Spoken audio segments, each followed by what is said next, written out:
وعلى آل سيدنا نبينا محمد. السلام عليكم ورحمة الله وبركاته. அன்பர்களே, நண்பர்களே, தோழர்களே, தாய்மார்களே, சகோதரர்களே, உலமாக்களே, உரஃபாக்களே, துலபாக்களே, அல்லாஹ்வுடைய ஹவுல குவத்து கொண்டு ஃபதாயில ரம்ஜானுடைய பரக்காத்தில் சில பல கருத்துக்களை நம்ம பேசிக்கொண்டு வருகிறோம். அதில் எல்லாம் அல்லாஹ்வுடைய மகிமை, அப்படியே நபியுடைய உயர்வு, அவுலியாக்களுடைய மகத்துவங்கள் கலந்து பேசுகிறோம். நாமளும் அந்த அடிப்படையில் வாழ்ந்து அல்லாஹ்வுடைய அருளை பெறணும் என்ற ஒரே ஆசை தான். பார்த்தீங்களா, ஃபிரௌன் எவ்வளோ பெரிய மாந்திரிகள்லாம் வச்சுருந்தான். 70,000 ஷாஹிரன்கள் வந்தாங்க மூசாவோட மோதிரத்துக்காக. பார்த்தீங்கன்னா எல்லாம் பெரிய வித்தக்காரங்க, செஹரில் சூன்யத்தில் கெட்டுக்கார ஆளுங்க. மூசா நபி முன்னால் நின்றாங்க. குரான் சொல்லுது, படித்து பாருங்க, அந்த காட்சி எப்படி சொல்கிறா பாருங்க. அவங்க தன்னோட கையில் இந்த அசாவை போட்டாங்க, எல்லாம் பாம்பாக மாறிச்சு. மூசா அலைஹிஸ்ஸலாம் அந்த அசாவை போட்டாங்க, பெரிய பாம்பாவும் எல்லாம் சுட்டுச்சு. அங்கேருந்து வந்த மாதிரிகள் ஒத்துக்கிட்டாங்க, ஆஹா இவருக்கு சாதாரண ஆள் இல்லை, இது சாதாரண அசா இல்லை, இது அல்லாஹ்வுடைய புறத்தில் வந்திருக்காருன்னு சொல்லிட்டு அந்த 70,000 பேரை வணங்கிட்டாங்க. வணங்கி சொன்னாங்க, ஃபிரௌன்ட்டு நாங்கள் இவரை எதிர்த்து எங்களால் போராட முடியாதுன்ட்டாங்க. பார்த்தீங்களா, உடனே அவன் என்ன செஞ்சான், ஒரு கை ஒரு கால். முதல் உலகத்தில் ஒரு கையை விட்டு ஒரு காலை விட்டு மக்களை ஹலாக்காகிறது ஃபிரௌன் தான். அவனை அப்படியே வெட்டுறான். அவங்க லா இலாஹ இல்லல்லாஹ் மூசா கலீமுல்லாஹ், மூசாவை நபின்னு ஏற்றுக்கிட்டாங்க. இப்னு அப்பாஸ் சொன்னாங்க ரலியல்லாஹு தஆலா அன்ஹு ஹதீஸ் ஷரீஃபில், காலையில் முஷ்ரிக்கீன்களாக, ஷாயிரீன்களாக, செய்வினை செய்யக்கூடியவர்களாக, இணை வைக்கக்கூடியவர்களாக வந்த அவர்கள் மாலையில் முவஹீதீன்களா ஆகிவிட்டார்கள். காலையில் வரும்போது அந்த 70,000 பேர் காஃபிரா வந்தாங்க, முஷ்ரிக்கா வந்தாங்க, செஹர் செய்யக்கூடிய கெட்டிக்காத்தனத்தோடு வந்தாங்க. மூசா நபியுடைய அந்த அசா போட்டவுடன் அவங்க விளங்கி, இவர் சாதாரண ஆள் அல்ல, இவர் அல்லாஹ்வுடைய தூதர் தான் என்று விளங்கி அந்த எல்லாரும் மூசா அலைஹிஸ்ஸலாத்தை ஏற்றுக்கொண்டாங்க. ஃபிரௌன் அரசாங்கத்தில் விளங்கினான். உடனே அவன் ஒரு கை ஒரு கால் எடுத்து எல்லாத்தையும் வெட்டி காலி பண்ணான், கவலைப்படலை. அதனால் இப்னு அப்பாஸ் என்ன சொல்லுங்க ஹதீஸ் ஷரீஃபில், காலையில் முஷ்ரிக்கீன்களாக சாஹிரீன்களாக வந்தாங்களே அவங்க எல்லாம் மாலையில் முவஹீதுங்களா பார்த்தீங்களா எல்லாரும் ஆயிட்டாங்க. ஒரு நாளில் 12 மணி நேரத்தில் அல்லாஹ் தாலா அந்த காஃபிர் அப்படியே முஸ்லீம் ஆகிட்டான். எல்லாரும் போய் சேர்ந்துட்டாங்க. நினச்சி பார்த்தீங்களா நீங்கள், அந்த மந்திரவாதிகள் போய் பித்ராண்ட சொல்லியிருக்கலாம், ஃபிரௌனை ஏமாத்திருக்கலாம். உண்மையை சொன்னாங்க, இவர்கிட்ட நீ மோதாது, எங்களுடைய வித்தை அங்கே பலிக்காது, இது நாங்கள் உலகத்தில் கற்றுக்கொண்ட வித்தைகள், அது அல்லாஹ்வுடைய புறத்தில் வந்திருக்காது. அந்த அசா எப்படி பாய் என்ன மாதிரி இருக்குது பார்த்தீங்களா, இந்த எல்லா பாம்புகளையும் முழுங்கின அப்பயே முழுங்கிட்டான். சொன்ன உடனே ஃபிரௌன் கோவப்பட்டான். நான் சொல்கிறேன், என்னை கேட்காம நீங்கள் எல்லாம் முஸ்லீம் ஆகிட்டீங்களா? ஆகிட்டோம். ஒரு கை ஒரு கால் எடுத்தான், வெட்டினான், அப்படியே போய் சேர்ந்துட்டாங்க.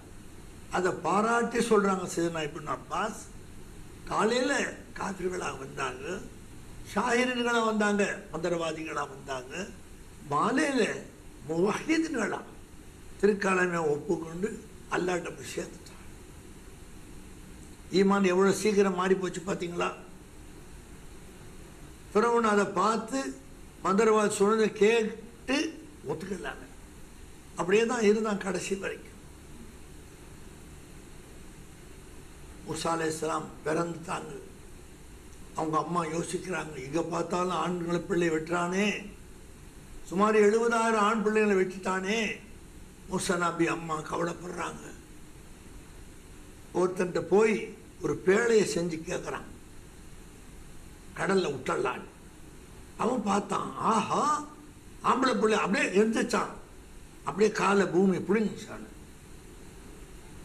உடனே அவன் களிமா சொன்னான். பாருங்க, முதல் ஆம்பளை பிள்ளையை நம்ம பார்த்துட்டோம். ஃபிரௌன்ட்ட போய் சொன்னா பெரிய வெகுமதி கிடைக்கும், எந்திரிச்சா உள்ள பூடிச்சு பூமி இழுத்துச்சவள். அப்படியே களிமா சொல்லி முஸ்லீமானான். பிறகு அவன் பேரை செஞ்சு கொடுத்தான். அது உள்ளே வச்சு தஜிலா பிரமாணமான கடலுக்கு சமமான இடத்துல வந்து அம்மா நிற்கிறாங்க. பிள்ளைய கையில் வச்சு பெரிய மலைப்பாம்பாக சூரத்தில் வந்து இப்லிஸ் சொன்னான், போடுங்க அந்த பெட்டியை, அந்த பெட்டியோடு நான் முழுங்கிட வேண்டாம். அப்போ அல்லாஹ் சொன்ன, போடுங்க தைரியம். அல்லாஹ் சொல்ல, அது அவங்க நெஞ்சு பதபச்சு போச்சு. அல்லாஹ் சொல்கிறான், முசாவுடைய அம்மாவுடைய நெஞ்சு பதஷ்டமாக போச்சு. அல்லாஹ் சொல்கிறான், நீங்கள் போடுங்க, நான் காப்பாற்றி உங்கள்கிட்ட சேர்க்கிறேன்டா. பார்த்தீங்களா, இப்லீஸ் என்ன சொல்கிறான், நீங்கள் போடுங்க முழுங்கிடுவாங்கிறான். அல்லாஹ் சொல்கிறான், உங்கள்கிட்ட அந்த பிள்ளை சேர்க்கிறேங்கிற. போட்டாங்க. இப்லீஸால் ஒன்றும் செய்ய முடியாது. அந்த பெட்டி மிதந்து வருது. ஆசியா அலைஹிஸ்ஸலாம் ஃபிரௌனுக்கு மனைவியாக இருந்தாங்க, அவங்க தோழிகளோடு குளிக்கிறாங்க. இந்த பொட்டியை வந்து பார்த்து எடுத்து பார்த்தா அழகான ஆம்பளை புள்ள. பாருங்க, ஆசியா அலைஹிஸ்ஸலாத்துக்கு புள்ள இல்லை. ரெண்டாவது இவன் என்னையும் தான் இருந்தான். அந்த புள்ளையை எடுத்து வச்சுக்கிட்டான். ஃபிரௌன் வந்து பார்த்தான், ஆஹா இவனை கொண்டு தள்ளுவனை நம்ம வளர்ப்போம், நம்ம பிள்ளைய வச்சுக்கிடுவோம், நம்மளை எப்படி எதிர்த்து அந்த பிள்ளை செய்யும்.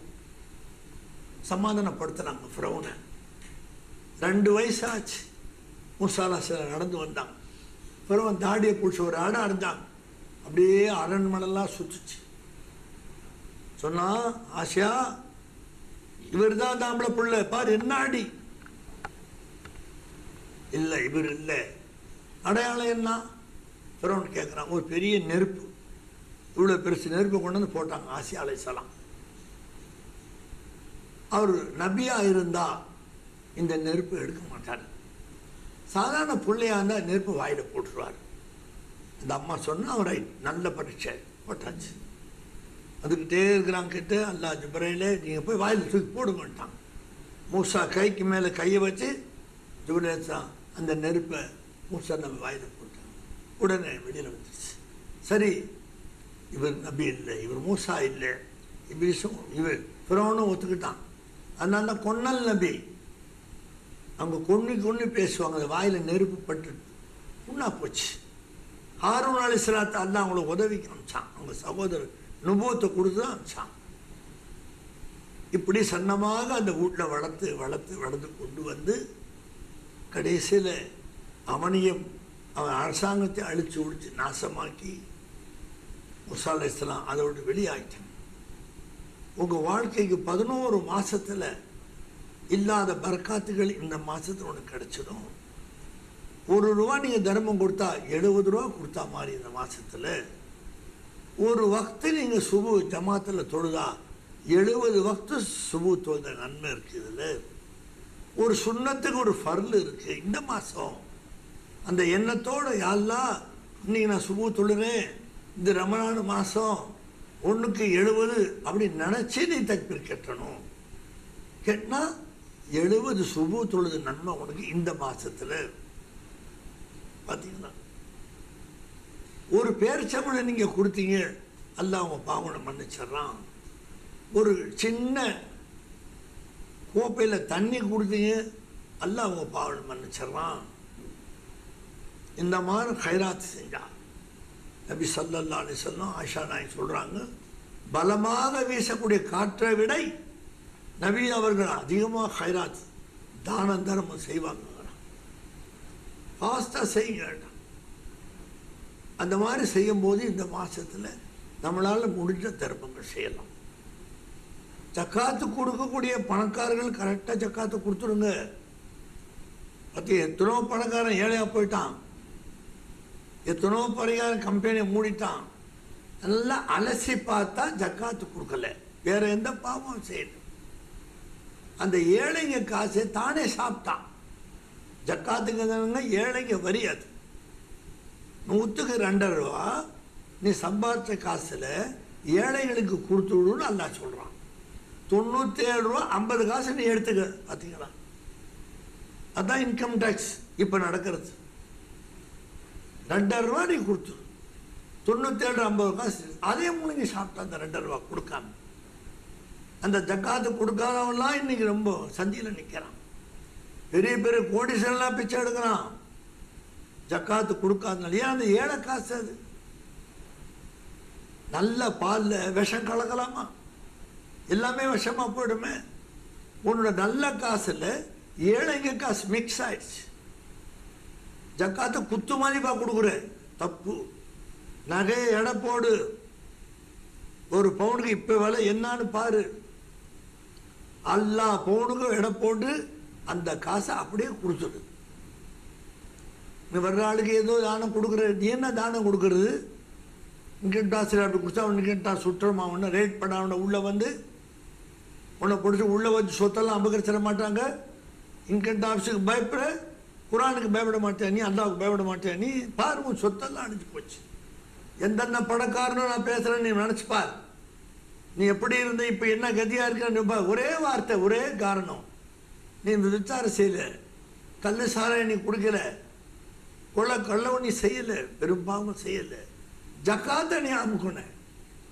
யார் உட்காந்து கணக்கு போடுவா? பாத்தியா? அந்த கணக்கு போட்டு கொடுக்காத காரணமாக இன்னைக்கு நீ கஷ்டப்படுற. நீ ஜக்காத்து வாங்குற மாதிரி ஆயிடும். பார்த்தீங்களா? சிலோன்ல விடுதலை புலிகள் பண்ண அக்கிரமத்தில் பெரிய பெரிய பணக்காரலாம் ஏழையா போயிட்டான். 5 மணிக்கு என்ன இடத்துல கூடாது எனக்கு 10 லட்சம் வைக்கணும்னு அவன் எல்டிடி சொல்லிட்டா, நம்ம ஆளுங்க 4:55 போய் வைக்கிறான். ஒருத்தர் டிராபிக்கில் மாட்டி 5:05க்கு வந்தாங்க, சுட்டான், காசையே வாங்கிட்டான். 5 நிமிஷம் லேட்டாவாதான் செஞ்ச பதுவா என்ன ஆச்சு பாரு. ஹஜ்ஜுக்கு போயிட்டு வந்து இறங்குறாங்க ஏர்போர்ட்ல, பஸ்ஸில் வரிசையா சுட்டான். பாதுகாப்பு கொடுத்தாங்க முஸ்லிம்கள் அவங்களுக்கு. இவங்களை பாதுகாத்து வச்சிருந்தாங்க பட்டங்களும் அந்த பக்கம் எல்லாத்துலேயுமே. உச்சக்கட்டமா போச்சு அது முசீபத். எப்படி எடுத்தான் பார்த்தீங்கன்னா, அட்ரஸ் எல்லாம் ஆக்கிட்டான். யார்கிட்ட நீ மோதுற? அல்லாஹ்வோட மோதுறியா? ஆதிக்க என்ன பாவம் செஞ்சாங்க? இறங்கும் போது சூப்பர் எல்லாம் ஜனாதா வீட்டுக்கு போகுது. என்ன பதுவா செஞ்சிருப்பாங்க? பதுவா என்ன ஆச்சு? ஒண்ணுமே எல்லாம் ஒன்று ஆக்கிட்டான். ஆனா முஸ்லிம்களே, நீங்க எப்படி பயந்து வாழ்ந்தீங்க? ஜக்காத்து கொடுக்காம இருந்தீங்க.